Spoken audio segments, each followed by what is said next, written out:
Biz bugün ədəbiyyat fənnindən güvən test toplusundan ikinci test tapşırığına baxaq. Bu da bədii təsvir ifadə vasitələrindən. Bu çay niyə nərə çəkir? Arxasında qarlı dağ var. Bülbül niyə cəhcəh vurur? Xidmətində güllü bağ var. Biz burada sual işarəsini görüb, o demək deyil ki, biz ona bədii sual və ya ritorik sual da deyilir buna götürəcəyik. Xeyr. Biz bu zaman o bədii sual götürə bilərik ki, cavab tələb olunmaz. Axı burada cavabları var. Bu çay niyə nərə çəkir? Arxasında qarlı dağ olduğu üçün. Bülbül niyə cəhcəh vurur? Xidmətində güllü bağ olduğu üçün. Yəni bu cavab olduğuna görə biz 4-ün üzərinə xətt çəkirik. Təşbeh. Biz burada təşbehə rast gəlinmir. Epitet.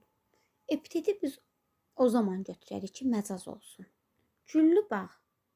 Axı həqiqətən bağ güllü olur, çiçəkli olur. Ona görə epitetin də üzərinə xətt çəkirik. İnversiya. İnversiyanı götürə bilmərik. Çünki burada söz sırasının pozulması yoxdur axı. Bizdə burada qalır bir dənə birinci variant. Metafor. Metafor nədir?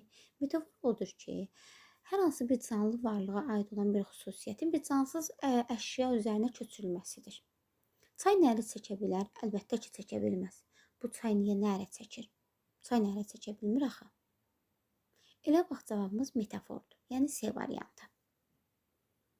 Çay nərə çəkə bilmədiyi üçün hər hansı bir canlı varlığın, ona aid olan xüsusiyyətin çayın, yəni cansız bir varlığın üzərinə köçürülməsidir. Cavabımız elə C variantıdır.